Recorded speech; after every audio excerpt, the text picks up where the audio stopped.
Right. ఇక దీనిపై discuss చేయడానికి మనతో ప్రజెంట్ అయితే రవాణా రంగ నిపుణులు నాగభూషణ్ రావు గారు మనతో ప్రజెంట్ ఫోన్ కాల్ సిద్ధంగా ఉన్నారు. నమస్తే అండి నాగభూషణ్ రావు గారు. నమస్తే అమ్మా. నమస్తే.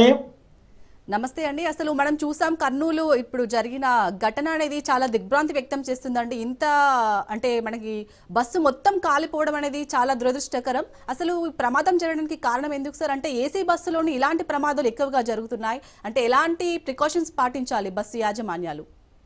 ఖచ్చితంగా అమ్మా, బస్సు యాజమాన్యాలు చాలా ఖచ్చితమైనటువంటి ప్రభుత్వం ఇచ్చినటువంటి అన్ని ఆదేశాలు, రవాణా శాఖ ఇచ్చినటువంటి అన్ని ఆదేశాలను కూడా ఖచ్చితంగా పాటించాలి. అలా పాటించకపోతే వచ్చేటువంటి ఇబ్బందులు ఎంత ప్రమాదకరమైనటువంటి స్థాయిలో ఉంటాయో మనకు ఈ సంఘటన మరొకసారి రుజువు చేస్తున్నది.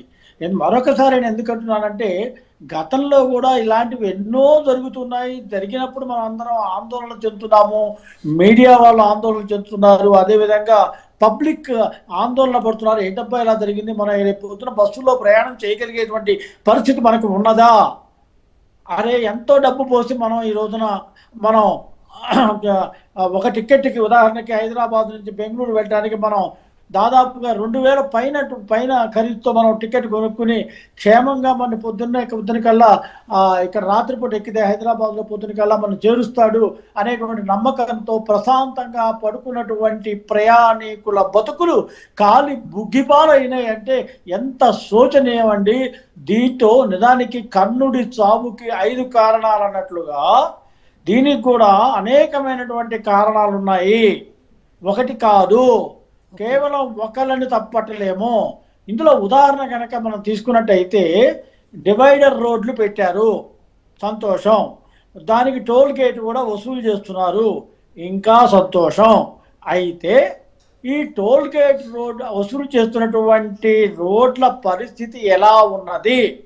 మనం ఇక్కడ నుంచి ఉదాహరణకి హైదరాబాద్ నుంచి బయలుదేరి బెంగళూరు వెళ్తున్నటువంటి ఆ నేషనల్ 44 నెంబర్ నేషనల్ హైవేలో అనేక చోట్ల మనకి మన రోడ్లో వన్ సైడ్లో మనం వెళ్తున్నప్పుడు కూడా డివైడర్ రోడ్లో ఎదురుగుండా సడన్గా అనేకమైనటువంటి అడ్డంకులు వస్తున్నాయి.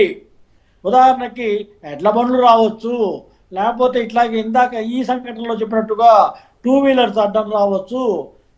ఇలా జరుగుతున్నప్పుడు మనం ఎందుకని టోల్ గేట్ ట్యాక్స్ కట్టాలి? అసలు ఒక సురక్షితమైనటువంటి మార్గాన్ని ఇవ్వలేనటువంటి పరిస్థితుల్లో ఈ ప్రభుత్వం ఉన్నప్పుడు మనం ఎందుకని ఈ టోల్ గేట్ కట్టుకుంటూ సురక్షితంగా ఉంటామని మనం ఎలా అనుకోగలం? మన లైఫ్ ఎలా సురక్షితంగా ఉంటుందో అనుకోగలం? నేను అన్నట్టుగా ఒక కారణం కాదు, రోడ్ల పరిస్థితి సరిగా లేదు.